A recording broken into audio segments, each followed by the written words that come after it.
இரண்டு அரசர்கள் 21ஆம் அதிகாரம். யூதா அரசன் மனாசே. மனாசே அரசனான போது அவனுக்கு வயது 12. அவன் 55 ஆண்டுகள் எருசலேமில் ஆட்சி செய்தான். எப்சிபா என்பவரே அவன் தாய். இஸ்ரேலர் முன்னிருந்து ஆண்டவர் விரட்டிய வேற்றினத்தாரின் அருவருப்புகளை அவன் பின்பற்றி ஆண்டவர் பார்வையில் தீயதனப்பட்டதை செய்தான். அவன் அவனுடைய தந்தை எசேக்கியா தகர்த்தெறிந்த தொழுகை மேடுகளை மீண்டும் கட்டி எழுப்பினான். பாகாலுக்கு பலிபீடங்களை கட்டினான். இஸ்ரேல் அரசன் ஆகாசு செய்தது போல் அசூர கம்பங்களை நிறுவினான். வானத்து படைகளை எல்லாம் வணங்கி வழிபட்டான். எருசலேமின் என் பெயர் விளங்க செய்வேன் என்று ஆண்டவர் கூறியிருந்த அவரது கோவிலில் அவன் பலிபீடங்களை நிறுவினான். ஆண்டவரின் இல்லத்தின் இரு முற்றங்களிலும் வானத்து படைகளுக்கெல்லாம் அவன் பலிபீடங்களை கட்டினான். மேலும் அவன் தன் மகனை நெருப்பில் பலியாக்கினான். குறி கேட்பதிலும் சகனம் பார்ப்பதிலும் நம்பிக்கை கொண்டு குறி கோருபவர்களோடும் சகனம் பார்ப்பவர்களோடும் தொடர்பு கொண்டு ஆண்டவர் திருமுன் தீயன புரிந்து ஆண்டவருக்கு சினமூட்டினான். மேலும் அவன் அசோராவின் செதுக்கிய சிலையை ஆண்டவர் இல்லத்தில் நிறுவினான். இவ்விடத்தை பற்றி ஆண்டவர் தாவீதிடமும் அவருடைய மகன் சாலமோனிடமும் பின்வருமாறு கூறினார். கோவிலிலும் இஸ்ரேலின் எல்லா குலங்களிலிருந்தும் நான் தெரிந்து கொண்ட எருசலேமிலும் எனது பெயரை என்றென்றும் விளங்க செய்வேன். நான் இஸ்ரேலருக்கு கட்டளையிட்ட யாவற்றையும் அவர்கள் பின்பற்றி என் அடியான் மோசே அவர்களுக்கு அளித்த சட்டம் முழுவதையும் கடைபிடிப்பார்களே. ஆனால் அவர்களை நான் அவர்கள் மூதாதையருக்கு அளித்த நாட்டிலிருந்து வெளியேறி அழிந்து திரிய விட மாட்டேன். ஆனால் அவர்கள் அதற்கு செவி கொடுக்கவில்லை. ஏனெனில் மனாசே அவர்களை வழி தவறி நடக்க செய்தான். இஸ்ரேலர் தம் முன்னிலையில் ஆண்டவர் அளித்த வேற்றினத்தாரை விட அதிகமாக தீயன செய்தனர். ஆண்டவர் தம் அடியார்களான இறைவாக்கினர் மூலம் சொன்னதாவது: யூதாவின் அரசன் மனாசே அருவருப்பான வழக்கங்களில் ஈடுபட்டு தனக்கு முன்னிருந்த எமோரியர் செய்தவற்றை விட மிகவும் தீயன செய்தான். சிலைகளை வழிபட செய்து யூதாவை பெரும் பாவத்திற்கு உள்ளாக்கினான். எனவே இஸ்ரேலின் கடவுளாகிய ஆண்டவர் இவ்வாறு கூறுகிறார்: இதோ நான் எருசலேமின் மேலும் யூதாவின் மேலும் கேட்கும் ஒவ்வொருவருடைய இரு காதுகளும் அதிரும் அளவுக்கு கேடு வர செய்வேன். சமாரியாவுக்கு எதிராக நான் பிடித்த அளவு நூலையும் ஆகாபின் வீட்டிற்கு எதிராக நான் பிடித்த நூக்கு நூலையும் எருசலேமுக்கு எதிராக பிடிப்பேன். ஒருவர் உள்ளும் புறமும் தட்டினை துடைத்து தூய்மையாக்குவது போல நானும் எருசலேமை துடைத்து தூய்மையாக்குவேன். எனவே எனது உரிமை சொத்தில் எஞ்சியிருப்போரை கைவிட்டு அவர்களின் பகைவரிடம் ஒப்புவிப்பேன். அப்போது அவர்கள் எதிரிகளை எல்லாம் இரையாகவும் கொள்ளை பொருளாகவும் இருப்பர். ஏனெனில் அவர்களின் மூதாதையர் எகிப்திலிருந்து வெளிவந்த நாள் முதல் இன்று வரை இடைவிடாமல் என் பார்வையில் தீயதனப்பட்டதை செய்து எனக்கு சினமூட்டியுள்ளனர். மனாசே எருசலேமில் ஒரு முனை முதல் மறுமுனை வரை நிரம்பும்படியாக மிகுதியான மாசற்றவரின் குருதியை சிந்தினான். இவ்வாறு அவன் பாவம் செய்ததோடு யூத மக்களை ஆண்டவரின் பார்வையில் தீயதனப்பட்டதை செய்ய வைத்து பாவத்துக்கு உள்ளாக்கினான். மனாசாயின் பிற செயல்களும் அவன் செய்தவையாவும் அவன் செய்த பாவமும் யூத அரசர்களின் குறிப்பேட்டில் எழுதப்பட்டுள்ளன அல்லவா? மனாசே தன் மூதாதையரோடு துயில் கொண்டு ஊசா பூங்கா என்ற அவனது அரண்மனை பூங்காவில் அடக்கம் செய்யப்பட்டான். அவனுக்கு பின் அவனுடைய மகன் ஆமோன் அரசனானான். யூத அரசன் ஆமோன் அரசனான போது அவனுக்கு வயது 22. அவன் 7 ஆண்டுகள் எருசலேமில் ஆட்சி செய்தான். யோட்டுபாவை சார்ந்த ஆரூசின் மகள் மெசுலாமேத்து என்பவளை அவன் தாய். அவன் தன் தந்தை மனாசையைப் போலவே ஆண்டவர் பார்வையில் தீயதனப்பட்டதை செய்தான். தன் தந்தை நடந்த வழியில் எல்லாம் அவனும் நடந்தான். தன் தந்தை வணங்கி வழிபட்டு வந்த சிலைகளை அவனும் வழிபட்டான். அவன் தன் மூதாதையாரின் கடவுளான ஆண்டவரை புறக்கணித்தான். ஆண்டவரின் வழியில் நடக்கவே இல்லை. ஆமோனுடைய அலுவலர் அவ்வரசனுக்கு எதிராக சூழ்ச்சி செய்து அவனை அவன் மாளிகையிலே கொலை செய்தனர். ஆனால் நாட்டு மக்கள் ஆமோன் அரசனுக்கு எதிராக சூழ்ச்சி செய்தவர்களை எல்லாம் கொன்றுவிட்டு அவனுடைய மகன் யோசியாவை அவனுக்கு பதிலாக அரசனாக்கினார். ஆமோனின் பிற செயல்கள் யூத அரசர்களின் குறிப்பேட்டில் எழுதப்பட்டுள்ளன அல்லவா? ஊசா பூங்காவில் இருந்த அவனது கல்லறையில் அவனை அடக்க செய்தன. அவனுடைய மகன் யோசியா அவனுக்கு பதிலாக அரசனானான். 22ஆம் அதிகாரம். யூத அரசர் யோசியா அரசரான போது அவருக்கு வயது 8. அவர் 31 ஆண்டுகள் எருசலேமில் ஆட்சி செய்தார். பெட்சாத்தை சார்ந்த அதேயாவின் மகள் எதிதா என்பவரே அவனுடைய தாய். அவர் ஆண்டவர் திரும்ப நேர்மையுடன் நடந்தார். தம் தந்தை தாவீது நடந்த எல்லா வழிகளிலும் வலப்புறமோ இடப்புறமோ பிறளாது அவரும் நடந்தார். திருச்சட்ட நூல் கண்டெடுக்கப்படல்.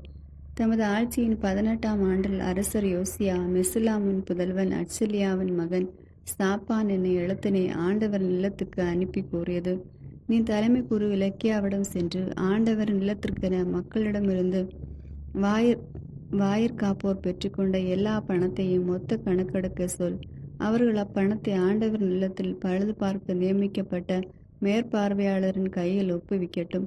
அவர்கள் ஆண்டவரின் நிலத்தை பழுது பார்க்கும் வேலைக்காரர்களுக்கு கொடுக்கட்டும், அதாவது தச்சர்கள், கொத்தர்கள், கட்டட சிற்பிகளுக்கு கொடுக்கட்டும்.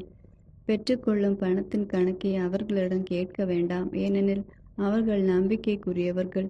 தலைமை குரு இலக்கியா எழுத்தன் சாப்பானை நோக்கி, ஆண்டவர் நிலத்தில் ஒரு சட்ட நூலை கண்டெடுத்தேன் என்று சொல்லி அந்நூலை சாப்பானிடம் கொடுக்க அவனும் அதை படித்தான். பின் எழுத்தன் சாப்பான் அரசரிடம் வந்து பதில்மொழியாக, அரசே, அடியார்கள் கோவிலில் கிடைத்த பணத்தை சேகரித்து ஆண்டவர் நிலத்தில் வேலை செய்வோரின் மேற்பார்வையாளரிடம் கொடுத்து விட்டனர் என்று சொன்னான். மேலும் அவன் அரசரிடம், குரு இலக்கியனிடம் ஒரு நூலை கொடுத்துள்ளார் என்று கூறி அரசர் முன்னிலையில் அதை படித்து காட்டினான். அரசர் சட்ட நூலின் வார்த்தைகளை கேட்டதும் தம் ஆடைகளை கிழித்து கொண்டார். பின் குரு இலக்கியாவையும் சாப்பானின் மகன் அகிக்காமையும் மீக்கியாவின் மகன் அக்போரையும் எழுத்தன் சாப்பானையும் அரசு அலுவலன் அசாவியை நோக்கி, அரசரிட்ட கட்டளை இதுவே: நீங்கள் போய் என்னை குறித்தும் மக்களை குறித்தும் யூதா முழுவதும் குறித்தும் கண்டெடுக்கப்பட்ட இந்நூலில் என்ன எழுதப்பட்டுள்ளது என்று ஆண்டவரின் திருவுளத்தை தெரிந்து வாருங்கள். ஏனெனில் இந்நூலில் நமக்காக எழுதப்பட்டுள்ளவற்றிற்கு நம் மூதாதையர்கள் செவி கொடுக்கவும் இல்லை, அவற்றின்படி நடக்கவும் இல்லை. எனவே ஆண்டவரின் சினம் நமக்கு எதிராக கொழுந்து விட்டு எரிகிறது என்றார். குரு இலக்கியாவும் அகிக்காமும் அக்போரும் சாப்பானும் அசாயாவும் குல்தா என்ற இறைவாக்கினரிடம் சென்று அவரை கண்டு பேசினர். இவர் எருசலேமில் 2ஆம் தொகுதியை சார்ந்தவர். அர்கஸின் புதல்வனான திக்வாவின் மகனும் ஆடையாக மேற்பார்வையாளனுமான சல்லும் என்பவனின் மனைவி. அவர் அவர்களை நோக்கி, இஸ்ரேலின் கடவுளாகிய ஆண்டவர் கூறுவது இதுவே: என்னிடம் உங்களை அனுப்பியவரிடம் நீங்கள் சொல்ல வேண்டியது, ஆண்டவர் கூறுவது இதுவே: யூதாவின் அரசர் படித்த அந்த நூலின் வார்த்தைகளின்படி நான் இந்த இடத்திற்கும் அதில் வாழ்வோர்க்கும் தீங்கு வர செய்வேன். ஏனெனில் அவர்கள் என்னை புறக்கணித்து விட்டு வேற்று தெய்வங்களுக்கு தூபம் காட்டினர். அவர்கள் தங்கள் கைவினையான சிலைகள் அனைத்தாலும் எனக்கு சினமூட்டினர். எனவே இவ்விடத்தின் மேல் கொண்ட என் சினம் கனன்று எரியும், அதை தணிக்க இயலாது. ஆண்டவரின் திருவுளம் தெரிந்து வருமாறு உங்களை அனுப்பிய யூதாவின் அரசனிடம் நீங்கள் இவ்வாறு கூறுங்கள்: இஸ்ரேலின் கடவுளாகிய ஆண்டவர் கூறுவது இதுவே: நீ கேட்ட வார்த்தைகளை பொறுத்தமட்டில் இந்த இடத்திற்கும் இதில் வாழ்வோருக்கு எதிராக இவர்கள் அழிவிற்கும் சாபத்திற்கும் உரியவர் என்று சொல்லப்பட்டுள்ளதை கேட்டு நீ உள்ளங்கலங்கி ஆண்டவர் திருமன் உன்னை தாழ்த்தி உன் ஆடைகளை கிழித்து கொண்டு என் திருமன் அழுததனால் உன் வேண்டுதலுக்கு நான் செவி கொடுத்துள்ளேன் என்கிறார் ஆண்டவர். ஆதலால் இவ்விடத்தின் மேல் நான் வருவிக்க இருக்கும் தீமைகளை எல்லாம் உன் கண்ணால் காணாதபடி உன்னை உன் மூதாதையர் இருக்கும் இடத்தில் கொண்டு சேர்ப்பேன். நீ மன அமைதியுடன் உன் கல்லறைக்கு செல்வாய் என்றார். அவர்கள் திரும்பி சென்று அரசருக்கு இச்செய்தியை தெரிவித்தனர். 23ஆம் அதிகாரம். யோசியா வேற்றுதெய்வ வழிபாட்டை ஒழித்தல். அரசரது அழைப்பிற்கிணங்க யூதாவிலும் எருசலேமில் இருந்த பெரியோர்கள் யாவரும் அவரிடம் வந்து குழுமினர். அப்பொழுது அரசரும் யூத நாட்டினர் அனைவரும், எருசலேம் குடிகள் அனைவரும், குருக்களும் இறைவாக்கினரும், சிறியோர் முதல் பெரியோர் வரை மக்கள் அனைவரும் ஆண்டவர் நிலத்திற்கு வந்தனர். அரசரோ ஆண்டவர் நிலத்தில் கண்டெடுக்கப்பட்ட உடன்படிக்கை நூலில் எழுதப்பட்டிருந்த யாவற்றையும் அவர்கள் காதில் விழுமாறு வாசித்தார். அரசர் தூணர்கள் நின்று கொண்டு ஆண்டவரை பின்பற்றி நடப்பதாகவும் அவருடைய விதிமுறைகளையும் ஒழுங்குமுறைகளையும் நியமங்களையும் முழு இதயத்தோடும் முழு உள்ளத்தோடும் கடைபிடிப்பதாகவும் அந்நூலில் எழுதப்பட்டிருந்த உடன்படிக்கையின் சொற்களை நிறைவேற்றுவதாகவும் ஆண்டவர் திருமன் உடன்படிக்கை செய்து கொண்டார். அப்பொழுது அரசர் பாகாலுக்காகவும் அசோருக்காகவும் வானத்தின் படைத்தர்கள் அனைத்திற்காகவும் பயன்படுத்திய எல்லா கலன்களையும் தூயகத்தினின்றி வெளியே எறிந்து விடும்படி தலைமை குரு இல்கியாவுக்கும் துணை குருக்களுக்கும் வாயற்காப்பாளருக்கும் கட்டளையிட்டார். அவர் அவற்றை எருசலேமுக்கு வெளியே கிதரோன் வெளிகளில் சுட்டரித்து சாம்பலை பெத்தேலுக்கு கொண்டு சென்றார். அத்தோடு யூதாவின் நார்களிலும் எருசலேமை சுற்றிலும் எழுதப்பட்டிருந்த தொழுகை மேடுகளில் தூபம் காட்டுமாறு யூத அரசர்களால் நியமிக்கப்பட்டிருந்த அர்ச்சகர்களை நீக்கினார். மேலும் பாகால், கதிரவன், நிலா, விண்மீன்கள், வானத்து படைத்திரள் அனைத்திற்கும் தூபம் காட்டியவர்களை நீக்கினார். ஆண்டவர் நிலத்திலிருந்து அசோராவை அகற்றி எருசலேமுக்கு வெளியே உள்ள கெதரோன் நீரோடைக்கு கொண்டு சென்றான். அங்கே அதை சுட்டரித்து தூளாக்கி அத்தூளை பொதுமக்களின் கல்லறைகளின் மேல் தூவுமாறு பணித்தான். மேலும் ஆண்டவரின் நிலத்திலிருந்து விலை ஆடவரின் விடுதிகளை, அசோராவுக்கு தேவையான துணிகளை நெய்த பெண்களின் விடுதிகளை இடித்து தள்ளினார். அவர் யூத நகர்களில் இருந்த எல்லா குருக்களையும் எருசலேமுக்கு அழைத்து கொண்டார். மேலும் அவர் கோபா முதல் பெர்சேபா வரை அர்ச்சகர்கள் தூபம் காட்டி வந்த எல்லா தொழுகை மேடுகளையும் மாசுபடுத்தினார். நகர வாயிலின் இடப்புறம் நகர நாளுந்தனான யோசுவா நுழைவாயிலின் முகப்பில் எழுப்பியிருந்த தொழுகை மேடுகளை இடித்து தள்ளினார். ஆயினும் தொழுகை மேடுகளின் அர்ச்சகர்கள் எருசலேமிலிருந்து ஆண்டவரது பலிபீடத்தை நெருங்காமல் தங்கள் சகோதரர்களோடு புளியாத அப்பங்களை உண்டு வந்தனர். மேலும் மேலோக்கு சிலைக்கு எவனும் தன் மகனையோ மகளையோ பலியாக்காதவாறு பெண் என்னும் பள்ளத்தாக்கில் இருக்கும் தெப்போத்தையும் மாசுபடுத்தினர். அவர் ஆண்டவர் நிலத்தின் வாயிலருகில் இருந்த நாத்தான் மேலேக் என்ற மேற்பார்வையாளன் அன்றைய அடுத்து யூத அரசர்களால் கதிரவனுக்கு என்று எழுதப்பட்டிருந்த குதிரை சிலைகளை அகற்றினார். கதிரவனின் தேர்களையோ நெருப்பில் சுட்டரித்தான்.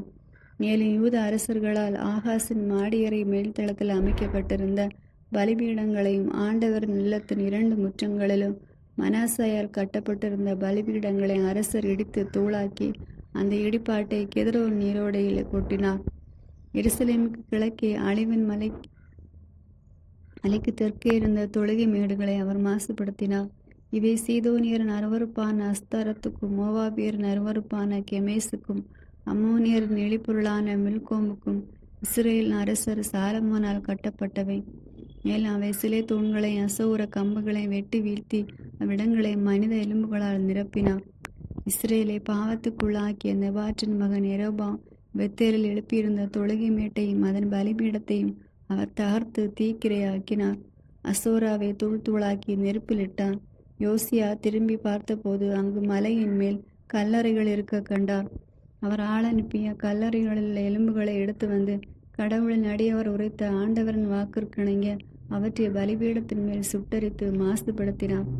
பின்பு அவர் அதோ அங்கு தெரியும் நினைவு சின்ன யாருடையது என்று கேட்டார். அந்நகர மக்கள், அது யூத நாட்டை சார்ந்த கடவுளின் அடியவர் ஒருவரின் கல்லறை. நீர் பெத்தேலின் பலிபீடத்திற்கு இப்படியெல்லாம் செய்வீர் என்று உரைத்தவர் அவர்தான் என்றனர். அதற்கு அவர், அப்படியே இருக்கட்டும், அவருடைய எலும்புகளை ஒருவனும் தொட வேண்டாம் என்றார். அப்படியே அவருடைய எலும்புகளையும் சமாரியாவை சார்ந்த இறைவாக்கினர்களின் எலும்புகளையும் அங்கேயே விட்டு வைத்தனர். ஆண்டவருக்கு சினம் உண்டாகுமாறு இஸ்ரேல் அரசர்கள் சமாரிய நகர்களில் எழுப்பியிருந்த தொழுகை மேட்டு கோவில்களை எல்லாம் யோசியா அகற்றி பெத்தேலில் செய்தவாறை அவற்றுக்கும் செய்தார்.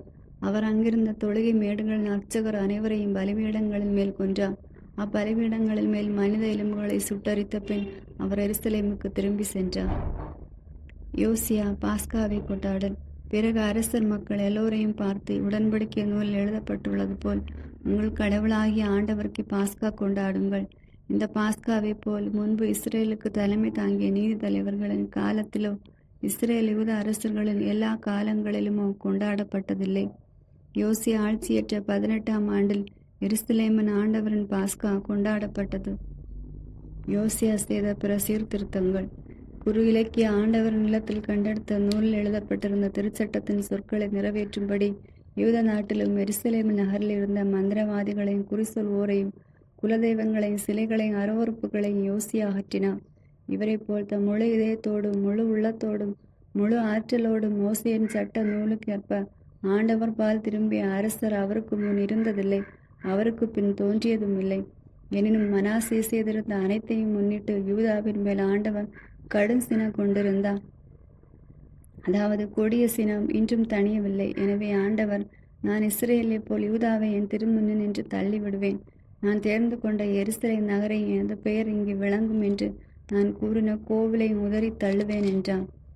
யோசியா ஆட்சியின் முடிவு. யோசியாவின் பிற செயல்களும் அவர் செய்தவையாவும் யூத அரசர்களின் குறிப்பேட்டில் எழுதப்பட்டுள்ளன அல்லவா? அவரது காலத்தில் எகிப்து நாட்டின் மன்னன் நெக்கோ என்ற பார்வோன் அசீரிய அரசனை நோக்கி செல்கையில் யூப்ரதீஸ் ஆற்றை வந்தடைந்தான். அப்பொழுது அரசர் யோசியா அவனை தாக்க புறப்பட்டு வந்தான். ஆனால் பார்வோன் மெகிதோவில் அவரோடு போரிட்டு அவரை கொன்றான். அவருடைய பணியாளர் அவருடைய சடலத்தை மெகுதோவிலிருந்து எருசலேமுக்கு தேரில் கொண்டு சென்று அவருடைய கல்லறையில் அடக்கம் செய்தனர். பிறகு நாட்டு மக்கள் யோசியாவின் மகன் யோவாகாசை தேர்ந்தெடுத்து திருப்பொழிவு செய்து அவனுடைய தந்தைக்கு பதிலாக அவனை அரசனாக்கினான். யூத அரசன் யோவாகாசு அரசனான போது அவனுக்கு வயது 23. அவன் எருசலேமில் 3 மாதங்கள் ஆட்சி செய்தான். லிப்னாவை சார்ந்த எரோமியாவின் மகள் அமூட்டாள் என்பவளை அவனுடைய தாய். யோவாகாசு தன் மூதாதையர்கள் செய்த அனைத்தின்படியே ஆண்டவரின் பார்வையில் தீயதெனப்பட்டதை செய்தான். அவன் எருசலேமில் அரசு ஆளாதபடி ஆமாத்து நாட்டு இரிபாலாவில் பார்வோர் நெக்கோ அவனை சிறையில் இட்டான். மேலும் யூத நாடு 4000 கிலோ வெள்ளியையும் 40 கிலோ பொன்னிலும் கப்பமாக செலுத்த வேண்டும் என்று கட்டளையிட்டான்.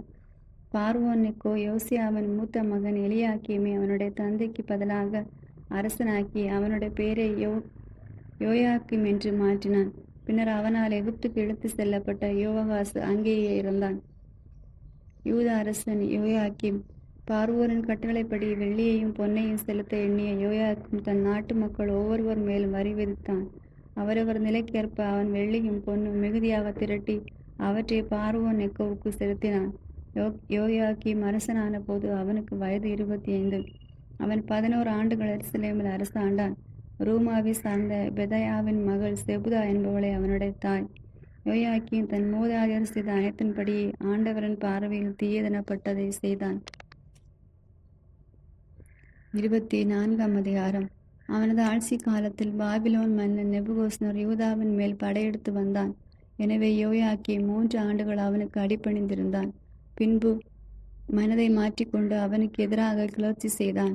ஆண்டவர் கல்தேயா, சிரியா, மோவாபு, அம்மோன் ஆகிய மக்களினங்களை சார்ந்த கொள்ளை கூட்டத்தாரை அவன் மீது ஏவி விட்டான். அவர் தம் அடியாரான இறைவாக்கினர் மூலம் உரைத்திருந்த வாக்கின்படி யூதாவுக்கு எதிராக அதனை அழிப்பதற்காகவே அவர்களை அங்கே அனுப்பினார். உண்மையாகவே ஆண்டவரின் கட்டளைப்படி மனாசாயின் பாவங்களை முன்னிட்டும் அவன் செய்த எல்லா காரியங்களை முன்னிட்டும் அவர் அவர்களை தம் திருமுன் நின்று தள்ளி விடுமாறு இவையெல்லாம் யூதாவுக்கு நிகழ்ந்தன. மேலும் அவன் குற்றமற்றவர்களின் குருதியை சிந்தியதாலும் எருசலேமை மாசற்றவர்களின் குருதியால் நிரப்பியதாலும் ஆண்டவர் அவனை மன்னிக்க மறுத்துவிட்டார். யோயாக்கிமின் பிற செயல்களும் அவன் செய்தவையாவும் யூத அரசர்களின் குறிப்பேட்டில் எழுதப்பட்டுள்ளன அல்லவா. யோயாக்கின் தன் மூதாதையரோடு துயில் கொண்டான். அவனுக்கு பின் அவன் மகன் யோயாக்கின் அரசனானான். எகிப்திய மன்னன் மீண்டும் தன் நாட்டை விட்டு போருக்கென வெளிவரவில்லை. ஏனெனில் எகிப்தின் அதிமுதல் நூப்ரதிஸ் 6 வரை எகிப்திய மன்னன் கைவசம் இருந்த அனைத்தையும் பாபிலோனிய மன்னன் கைப்பற்றி கொண்டான். யூத அரசன் யோயாக்கின் அரசனான போது அவனுக்கு வயது 18. எருசலேமில் 3 மாதமே அவன் அரசாண்டான். எருசலேமை சார்ந்த எல்நாத்தானின் மகள் நெகுஸ்தா என்பவளை அவனுடைய தாய். யோயாக்கின் தன் தந்தை செய்த அனைத்தின்படி ஆண்டவரின் பார்வையில் தீயதெனப்பட்டதை செய்தான். அக்காலத்தில் பாபிலோனிய மன்னன் நெபுகேஸ்னரின் படை வீரர் எருசலேமின் மீது படையெடுத்து வந்து நகரை முற்றுகையிட்டனர். அப்பொழுது பாபிலோனிய மன்னர் நெபுகேஸ்னரும் வந்து நகரை முற்றுகையிட்டிருந்த வீரர்களோடு சேர்ந்து கொண்டனர். எனவே யூதாவின் அரசன் யோயாக்கினும் அவன் தாயும் அவன் அலுவலர்களும் தலைவர்களும் அதிகாரிகளும் பாபிலோன் மன்னனிடம் சரணடைந்தனர். அவனை பாபிலோன் மன்னன் தான் ஆட்சியேற்ற 8ஆம் ஆண்டில் சிறைப்படுத்தினான். பின்பு அவன் ஆண்டவர் நிலத்திலும் அரண்மனையிலும் இருந்து செல்வங்கள் எல்லாம் எடுத்து சென்றான். ஆண்டவர் உரைத்த வாக்கின்படி ஆண்டவர் நிலத்தில் இஸ்ரேலர் அரசர் சாலமோன் செய்து வைத்திருந்த எல்லா பொன்கலன்களையும் துண்டு துண்டாக்கினான். மேலும் அவன் எருசலேம் முழுவதையும் தலைவர்கள் அனைவரையும் ஆற்றல் வாய்ந்த 10,000 படைவீரர்களையும் சிற்ப கலைஞர்களையும் கொல்லர்களையும் நாடு கடத்தினான். நாட்டில் ஏழை மக்களை தவிர எவரையும் விட்டு வைக்கவில்லை. மேலும் அவன் யோயாக்கினையும் அரசனின் தாயையும் மனைவியரையும் அவனுடைய அதிகாரிகளையும் நாட்டின் தலைவர்களையும் எருசலேமிலிருந்து பாபிலோனுக்கு நாடு கடத்தினான். மேலும் வலிமை வாய்ந்த 7,000 பேர்களை கொண்ட முழு படையையும் போர்த்திறனும் உடலும் ஆற்றலும் கொண்ட 1000 தச்சர்களையும் கொத்தர்களையும் அவன் சிறைப்படுத்தி பாபிலோனுக்கு கொண்டு சென்றான். யோயாக்கினுக்கு பதிலாக அவனுடைய சிறிய தந்தை மத்தானியாவை அரசனாக்கி அவனது பெயரை செதேக்கியா என்று மாற்றினான். யூதாவின் அரசன் செதேக்கியா அரசனான போது அவனுக்கு வயது 21. அவன் எருசலேமில் 11 ஆண்டுகள் ஆட்சி செய்தான். லிப்னாவை சார்ந்த எரோமியாவின் மகள் அமூட்டாள் என்பவளை அவன் தாய். யோயாக்கிம் செய்தது போல் செதேக்கியாவும் ஆண்டவரின் பார்வையில் தீயதெனப்பட்ட அனைத்தையும் செய்தான். ஆண்டவர் எருசலேமை யூதாவை தம் முன்னு நின்று தள்ளிவிட அளவுக்கு அவற்றின் மீது சினம் கொண்டார். மேலும் செதேக்கியா பாபிலோனிய மன்னனுக்கு எதிராக கிளர்ச்சி செய்தான். 25ஆம் அதிகாரம். எருசலேமின் வீழ்ச்சி. சிதேக்கியாவினது ஆட்சியின் 9ஆம் ஆண்டு 10ஆம் மாதம் 10ஆம் நாளில் பாபிலோனிய மன்னர் நேபுகாத்நேச்சர் தன் எல்லா படைகளோடும் எருசலேமுக்கு எதிராக வந்து பாளையம் இறங்கி அதை சுற்றிலும் முற்றுகை தளம் எழுப்பினான். இவ்வாறு அரசன் சிதேக்கியா ஆட்சியற்ற 11ஆம் ஆண்டு வரை நகர் முற்றுகைக்கு உள்ளாகி இருந்தது. அவ்வாண்டு 4ஆம் மாதம் 9ஆம் நாள் நகரில் பஞ்சம் கடுமையாயிற்று. நாட்டு மக்களுக்கு உணவே கிடைக்கவில்லை. அப்பொழுது நகர் மதிலில் ஒரு திறப்பு உண்டாக்கப்பட்டது. போர் வீரர் அனைவரும் அரச பூங்காவின் இரு மதில்களுக்கு இடையே அமைந்த வாயில் வழியாக அரபாவை நோக்கி இரவில் ஓடினர். கல்தேயரோ நகரை சுற்றி முற்றுகையிட்ட வண்ணம் இருந்தனர். கல்தே படையினர் அரசனை பின்தொடர்ந்து சென்று எரிகோ சமவெளியில் அவனை பிடித்தனர். அவனது படை முழுவதும் அவனை விட்டு சிதறி ஓடிற்று. அவர்கள் அரசனை பிடித்து இரிபாலாவில் இருந்த பாபிலோனிய மன்னனிடம் கொண்டு சென்றார்கள். மன்னன் அவனுக்கு எதிராக தீர்ப்பு வழங்கினான். பாபிலோனிய மன்னன் சிதேக்கியாவின் புதல்வர்களை அவனது கண்முன்னே கொன்றான். மேலும் அவனுடைய கண்களை பிடுங்கிய பின் விலங்கிட்டு அவனை பாபிலோனுக்கு இழுத்து சென்றான். திருக்கோவிலின் அழிவு.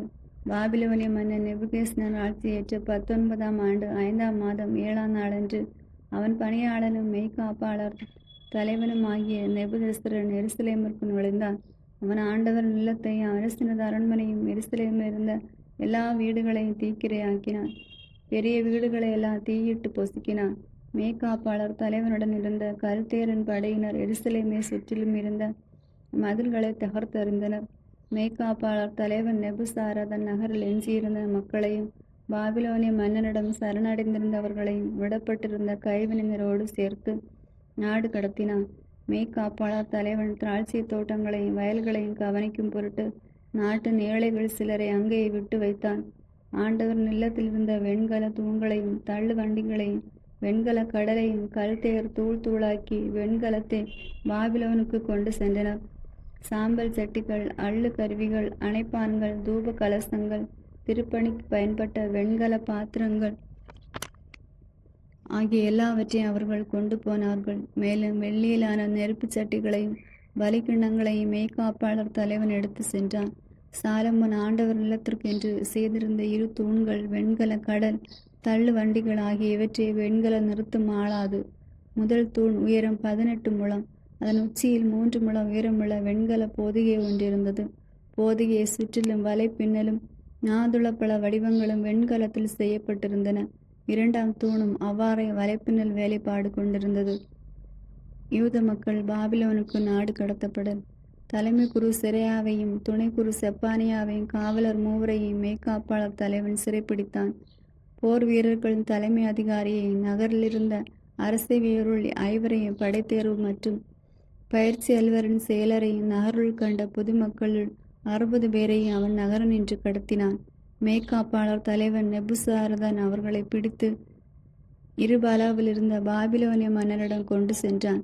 பாபிலோனிய மன்னன் ஆமாத்து நாட்டின் இரிபாலாவில் இவர்களை வதைத்து கொன்றான். இவ்வாறு யூத மக்கள் தங்கள் சொந்த நாட்டினின்று கடத்தப்பட்டார்கள். யூதாவின் ஆளுநன் கெதலியா. மேலும் பாபிலோனிய மன்னன் நேபுகாத்நேச்சர் பிடிக்காது யூத நாட்டில் விட்டு வைத்திருந்த மக்களுக்கு கெதலியாவை ஆளுநனாக நியமித்தான். இவன் சாப்பானின் மகன் அகிக்காமின் புதல்வன். பாபிலோனிய மன்னன் கெதலியாவை ஆளுநனாக நியமித்த செய்தியை படைத்தலைவர்களும் அவர்களோடு இருந்த வீரர்களும் கேள்விப்பட்டனர். எனவே நெத்தனியா மகன் இஸ்மாயில், காரையாகு மகன் யோகன்னான், நெட்டாப்பாவை சார்ந்த தன்மோத்து மகன் செராயா, ஆக்காவை சார்ந்த யாசனி ஆகியோர் தம் ஆட்களுடன் மிஸ்பாவிலிருந்து கெதலியாவிடம் வந்தனர். கெதலியா அவர்களையும் அவர்களின் ஆட்களையும் நோக்கி, கல்தே அலுவலர்களுக்கு நீங்கள் அஞ்ச வேண்டாம். உங்கள் நாட்டில் இருந்து கொண்ட பாபிலோனிய மன்னனுக்கு பணிவிடை செய்யுங்கள், அது உங்களுக்கு நல்லது என்று ஆணையிட்டு கூறினான். 7ஆம் மாதத்தில் அரச குலத்தை சார்ந்த எலிசாமாவின் புதல்வனான நெத்தனியா மகன் இஸ்மாயில் 10 ஆட்களுடன் வந்து கெதலியாவையும் அவனுடன் மிஸ்பாவில் இருந்த யூதரையும் கல்தேயரையும் தாக்கி கொன்றான். அப்பொழுது மக்கள் யாவரும் சிறியோர் முதல் பெரியோர் வரை கல்தேயர்களுக்கு அஞ்சி தங்கள் படைத்தலைவர்களோடு எகிப்துக்கு ஓடிப்போனார்கள். யோவாக்கீனின் விடுதலை.